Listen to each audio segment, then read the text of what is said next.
உங்களோட ராசி கட்டம்ல ராகு லக்னத்தில் இருந்தால் என்ன தெரிந்து கொள்ள வேண்டும், என்ன செய்ய வேண்டும் அப்படிங்கிறத இந்த வீடியோவில் பார்க்கலாம். இது பொது பலன் தான். ராகு எந்த வீட்டில் இருக்குது, எந்த கிரகத்தோட இருக்குது, அந்த வீட்டோட அதிபதி எப்படி இருக்குது, எந்த நட்சத்திரத்தில் ராகு இருக்குது, இப்படிங்கிற பலவேறு விஷயத்தை பொறுத்து பலன் வேறுபடும். ஜென்ரலாக ராகு அப்படின்னா என்ன? ராகுவை நம்ம மாயைன்னு சொல்லலாம், இல்யூஷன், இல்லைனா அப்சஷன் அப்படின்னு சொல்லலாம். அப்சஷன்னா என்ன அப்படின்னா, நமக்கு ஒருத்தங்களையோ இல்லை ஒரு பொருளோ ஏதோ ஒன்று நமக்கு ரொம்ப பிடிக்கும், அதை நம்மளால் விட்டு கொடுக்கவே முடியாது, அதை இழக்கிறதுக்கு கூட நம்ம பயப்படுவோம். அந்த மாதிரியான விஷயங்கள் எல்லாம் தான் நம்ம ராகு அப்படின்னு சொல்லுவோம். பொதுவாக நம்மளோட லக்னம் நம்மளை தான் குறிக்கும். இப்போது நம்ம ஜாதகத்தில் லக்னத்தில் ராகு இருக்கிறதுக்கு பலவேறு காரணங்கள் இருக்கலாம். அதில் ஒரு காரணம் என்னவா இருக்கலாம் அப்படின்னா, முன்னாடி பிறவிகளில் ஏதோ ஒரு பிறவியில் நம்ம நம்ம பார்ட்னருக்காகவோ இல்லை நமக்கு பிடிச்ச ஒரு பொருளுக்காகவோ ஏதோ ஒரு விஷயத்துக்காக நம்ம நம்மளோட 100% எஃபர்ட் நம்ம போட்டிருப்போம். ஆனால் நமக்கு அந்த 100% எஃபர்ட்டில் கொஞ்சம் கூட ரிட்டர்ன் இருந்திருக்காது. அதனால் நம்ம ரொம்ப மனவேதனைப்பட்டிருப்போம், ரொம்ப கஷ்டப்பட்டிருப்போம். நமக்கு அதனால தான் இந்த பிறவியில் லக்னத்தில் ராகு இருக்கும். நம்ம நம்மளை இழக்க பயப்படுவோம். யார்கிட்டேயுமோ எதுக்காகவோ நம்ம நம்மளை இழந்துடக்கூடாது, நம்மளோட பர்சனாலிட்டியை நம்ம மாற்றிக்கக்கூடாது, நம்ம நம்மளாவே இருக்கணும் அப்படிங்கிறதுல ஆர்வம் அதிகமாக இருக்கும். லக்னத்தில் ராகு இருக்கிறதுக்கு இது ஒரு காரணமாக இருக்கலாம். இந்த காரணம் எல்லாத்துக்கும் இல்லாமையும் இருக்கலாம். அது உங்களோட சுய ஜாதகத்தை பார்த்தா தான் தெரியும். உங்களுக்கு நிறைய நிறைவேறாத ஆசைகள் இருக்கும், அதுக்கான வாய்ப்பு இருக்குது. எந்த ராசியில் எந்த நட்சத்திரத்தில் ராகு இருக்குது அப்படிங்கிறத பொறுத்து தான் இது என்ன அப்படிங்கிறத நம்ம தெளிவாக சொல்ல முடியும். இப்போ ஒரு உதாரணத்துக்கு, உங்களுக்கு மிதுன லக்னமாக இருக்குது, மிதுனத்தில் ராகு இருக்குது அப்படின்னா உங்களுக்கு மெட்டீரியலிஸ்டிக்கான விஷயத்தில் ஆசை ரொம்ப அதிகமாக இருக்கும். மெட்டீரியலிஸ்டிக் அப்படின்னா பொருள்கள், பணம், இந்த மாதிரியான விஷயத்தில் தான் உங்களுக்கு ஆர்வம் அதிகமாக இருக்கும். அதுதான் நீங்கள் வாழ்க்கையில் ரொம்ப முக்கியம்னு நினைப்பீங்க. உங்களுக்கு நீங்கள் யார் அப்படிங்கிறதே கரெக்டாக தெரியாது. ஏன்னா ராகு நான் சொன்ன மாதிரி ஒரு மாயை. அதனால் உங்களுக்கு உங்களோட ஒரிஜினல் கேரக்டரோ உங்களோட ஒரிஜினல் பர்சனாலிட்டியோ உங்களுக்கு ஒரிஜினலாக என்ன தேவைப்படுது அப்படிங்கிறது உங்களுக்கு தெரியாது. நீங்கள் நினைக்கிறதையோ இல்லை உங்கள் மனசுக்கு பிடிச்சதையோ நீங்கள் பண்ணாமல் இந்த உலகத்திற்காகவும் உங்களை சுற்றி இருக்கவங்களுக்காகவும் தான் நீங்கள் எல்லாமே பண்ணிகிட்டு இருப்பீங்க. உங்களுக்கு பிடிச்சது எது அப்படிங்கிறதே தெரியாது. இதெல்லாம் நீங்கள் தெரிஞ்சுக்கணும், உங்களை பற்றி நீங்கள் நல்லா புரிஞ்சுக்கணும், நம்மளோட தேவைகள் என்ன அப்படின்னு நம்ம தெரிஞ்சுட்டு நம்ம சந்தோஷம் என்ன அப்படிங்கிறத புரிஞ்சுட்டு நம்ம செயல்படணும். அப்படின்னா நீங்கள் மெடிடேஷன் பண்ணணும், ஸ்பிரிச்சுவாலிட்டிலையும் நீங்கள் ஈடுபடணும். டெய்லி கொஞ்சம் நேரம் தியானம் பண்ணுறது, கடவுள் வழிபாடு நீங்கள் அதிகமாக பண்ணுறது உங்களுக்கு ரொம்ப நல்லது. அப்போ தான் உங்களை பற்றின உண்மை என்ன அப்படிங்கிறத நீங்கள் புரிஞ்சுப்பீங்க, இந்த மாயையிலேருந்து வெளியே வருவீங்க. அப்படி நீங்கள் பண்ணலை அப்படின்னா நீங்கள் மாயையிலேயே வாழ்ந்துருவீங்க உங்கள் வாழ்க்கை ஃபுல்லாகவே. நீங்கள் என்ன பண்ணுறீங்க, எதுக்காக பண்ணுறீங்க அப்படிங்கிறது உங்களுக்கே கிளாரிட்டி இருக்காது. நீங்கள் உங்களுக்கு என்ன தோணுதோ அதை நீங்கள் பண்ணிகிட்டே இருப்பீங்க. உங்கள் தேவை என்ன, உங்கள் சந்தோஷம் என்னன்னு பார்க்காம என்ன தோணுதோ அதை பண்ணிட்டு உங்கள் வாழ்க்கை அப்படியே போயிடும். ராகு எந்த ராசியில் இருக்குது அப்படிங்கிறத பொறுத்து ராகுவோட ரியாக்ஷன் வேறு வேறு மாதிரி இருக்கும். ராகுவும் கேதுவும் ஜென்ரலாக நம்ம ஆப்போசிட் அப்படின்னு சொல்லுவோம். இப்போ ராகு ரொம்ப மெட்டீரியலிஸ்டிக் திங்ஸ் ஆசைப்படுது அப்படின்னா, நிறைய சொத்து சுகம் வேணும், எல்லா பொருளும் என்கிட்ட இருக்கணும், நான் எல்லா பொருளும் வாங்கணும் அப்படின்னு ராகு உங்களை நினைக்க வைக்கிது. அப்படின்னா கேது உங்களுக்கு எந்த மாதிரியான நினப்பு தரும் அப்படின்னா, எதுவுமே எனக்கு வேண்டாம், எல்லாமே என்னை விட்டு போயிட்டாலும் எனக்கு பரவாயில்ல. ராகு லக்னத்தில் இருக்கிறப்போ உங்களோட வாழ்க்கை துணை வேறு கம்யூனிட்டியை சார்ந்தவங்களாக இருக்கலாம், வேறு பழக்க வழக்கம், இல்லைனா வெளிநாடு இந்த மாதிரி, இல்லைனா வேறு மொழி பேசுகிறவங்க, இந்த மாதிரி எதுவாக வேணாலும் இருக்கிறக்கான சான்சஸ் இருக்குது. ராகு உங்களோட லக்னத்தில் இருக்கிறப்போ உங்களுக்கு உங்கள் அப்பா கூட பிரச்சனைகள் வர்றதுக்கான வாய்ப்பு இருக்குது. அது போக குரு, டீச்சர்ஸ், ப்ரொஃபஸர்ஸ், லெக்சரர்ஸ், இல்லைனா நமக்கு குரு அந்த மாதிரி ஒரு பொசிஷனில் இருப்பாங்க இல்லையா, அவங்க கூடயும் நமக்கு பிரச்சனைகள் வர்றதுக்கான வாய்ப்பு இருக்குது.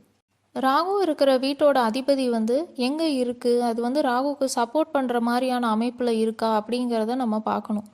அப்படி உங்கள் ஜாதகத்தில் ராகுக்கு சப்போர்ட் பண்ணுற மாதிரியான அமைப்பில் அதோட அதிபதி இருக்குது அப்படின்னா ராகு கண்ட்ரோலில் இருக்கும். அப்படி இல்லை அப்படின்னா ராகு கண்ட்ரோலில் இருக்காது. ஒருவேளை உங்களோட ஜாதகத்தில் ராகுவோட அமைப்பு சரியா இல்லை அப்படின்னா என்ன நடக்கும் அப்படிங்கிறத இப்போ பார்க்கலாம். தீய பழக்கங்களுக்கு நீங்கள் அடிமையாகிறதுக்கான வாய்ப்பு ரொம்ப அதிகம். ஏன்னா ராகு வந்து மாயை, உங்களை சுற்றி மாயையை வந்து ஏற்படுத்தியிருக்கோம் உங்களோட மைண்டில். நீங்கள் வந்து நீங்கள் யார் அப்படின்னே வந்து புரிஞ்சுக்க முடியாமல் இருப்பீங்க. ராகு வந்து எந்த கிரகத்தோட இருக்குது அப்படிங்கிறத பொறுத்து பலன்கள் வந்து வேறுபடும். அசுப கிரகங்களோட ராகு வந்து இருக்குது அப்படிங்கிற பட்சத்தில் உங்களுக்கு வந்துட்டு ஏதாவது தீய பழக்கங்களுக்கு அடிமையாகிறது, இல்லைன்னா பொருள் மேலே வந்து ரொம்ப ஆசைப்படுறது, இல்லைன்னா நீங்கள் தீய வழியில் போகிறது, ஏதாவது தீமைகள் மற்றவங்களுக்கு செய்கிறது, இந்த மாதிரியான நெகட்டிவான விஷயங்கள் எல்லாம் உங்ககிட்ட வந்து இருக்கும். இதெல்லாம் வந்து உங்களோட சுய ஜாதகத்தை பார்த்தா தான் நமக்கு எப்படி இருக்குது அப்படிங்கிறது கரெக்டாக தெரியும். இது வந்து ஒரு பொது பலன் தான். உங்களுக்கு வந்துட்டு ட்ரஸ்ட் இஷ்யூஸ் நிறையா இருக்கும். யாரையும் சீக்கிரத்தில் நம்ப மாட்டீங்க. ஏன்னா முந்தைய பிறவிகளில் நீங்கள் வந்துட்டு யாரையாவது நம்பி அவங்களுக்காக 100% எஃபர்ட் போட்டு நீங்கள் வந்து ஏமாந்துருப்பீங்க. அதனால உங்களுக்கு வந்து இந்த பிறவியில் ட்ரஸ்ட் இஷ்யூஸ் வந்து ரொம்ப அதிகமாக இருக்கும். யாரையும் சீக்கிரத்தில் நம்ப மாட்டீங்க. ராகு உங்களோட லக்னத்தில் இருக்கனால பாசிட்டிவான விஷயங்கள் என்ன அப்படிங்கிறத இப்போ பார்க்கலாம். நீங்கள் வந்து ரொம்ப தைரியசாலியாக இருப்பீங்க. யாரோட பேச்சும் கேட்க மாட்டீங்க. உங்கள் மனசு என்ன சொல்லுதோ அதை தான் நீங்கள் வந்து செய்வீங்க. இதனால என்ன அப்படின்னா உங்களை யாரும் நெகட்டிவாக இன்ஃப்ளூயன்ஸ் வந்து பண்ண முடியாது. நீங்கள் உங்கள் மனசுக்கு எது படுதோ எது சரின்னு தோணுதோ நீங்கள் அதை தான் செய்வீங்க. நீங்கள் வந்து ஒரு ரூல் பிரேக்கராகவும் இருப்பீங்க. பழைய விதிமுறைகள் இல்லை வேறு ஏதாவது விதிமுறைகள் எல்லாம் இருக்குது அப்படின்னா அதெல்லாம் நீங்கள் வந்து பிரேக் பண்ணுவீங்க. ஏன்னா நீங்கள் உங்கள் மனசுக்கு எது சரின்னு படுதோ அதுதான் செய்வீங்க. ஸோ ஏதாவது ஒரு பழைய விதிமுறைகள்லாம் இருக்குது அப்படின்னா அதெல்லாம் நீங்கள் வந்து நம்ப மாட்டீங்க.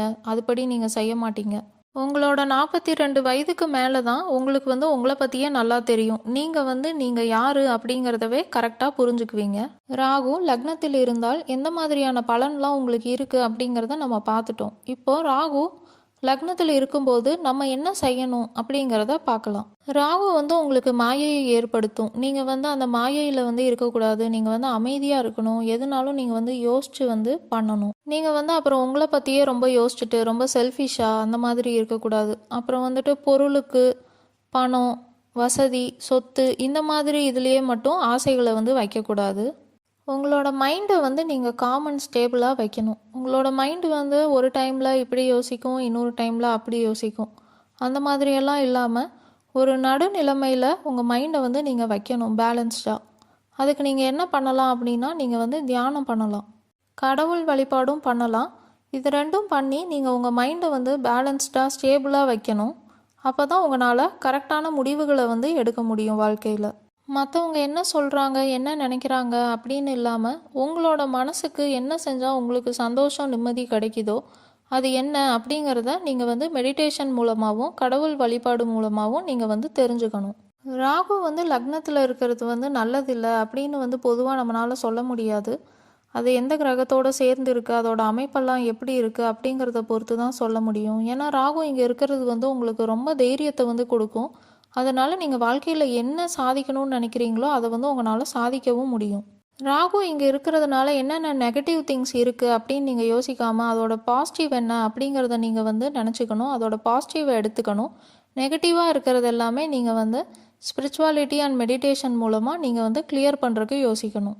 உங்களுக்கு வந்து அடிக்கடி ஒரு கன்ஃபியூஷன் வந்து வரும். நம்ம ஏன் பிறந்திருக்கோம், எதுக்காக பிறந்திருக்கோம் அப்படின்னு வந்து நீங்கள் யோசிப்பீங்க. லக்னத்தில் இருக்க ராகு வந்து உங்களை கம்ப்ளீட்டாக ஒரு ஆன்மீக சிந்தனையை நோக்கி வந்து கொண்டு போகலாம். அதுக்கான வாய்ப்பு அதிகமாக இருக்குது. அந்த மாதிரி நீங்கள் போகிறப்போ நீங்கள் இந்த வெளி உலகம் அதிலெல்லாம் உங்களோட கான்சன்ட்ரேஷன் இல்லாமல் நீங்கள் யார், உங்களோட உண்மை தன்மை என்ன அப்படிங்கிறத நீங்கள் வந்து புரிஞ்சுக்குவீங்க. இது வந்து நீங்கள் வந்து மோட்சம் அடையிறதுக்கான ஒரு வழியாகவும் இருக்கும். ராகு வந்து உங்களுக்கு லக்னத்தில் இருக்கிறப்போ உங்களோட ஜாதகத்தில் கேது வந்து 7ஆம் இடத்துல வந்து இருக்கும்.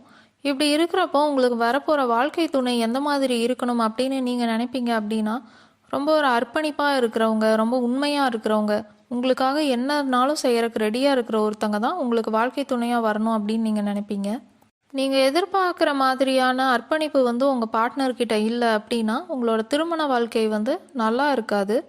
பிரச்சனை வர்றதுக்கும் வாய்ப்பு இருக்குது, இல்லை பிரிவு வர்றதுக்கும் வாய்ப்பு இருக்குது. இருந்தாலும் இது வந்து உங்களோட சுய ஜாதகத்தை பார்த்து தான் உங்களுக்கான பலன் என்ன அப்படிங்கிறத கரெக்டாக சொல்ல முடியும். உங்களுக்கு வரப்போகிற வாழ்க்கை துணை வந்து ஆன்மீக சிந்தனை உள்ளவங்களாக இருப்பாங்க. அது போக அவங்களுக்கு வந்து பணம், பொருள் அது மேலெல்லாம் அதிக ஈடுபாடு, ஆசைகள் எல்லாம் வந்து இருக்காது.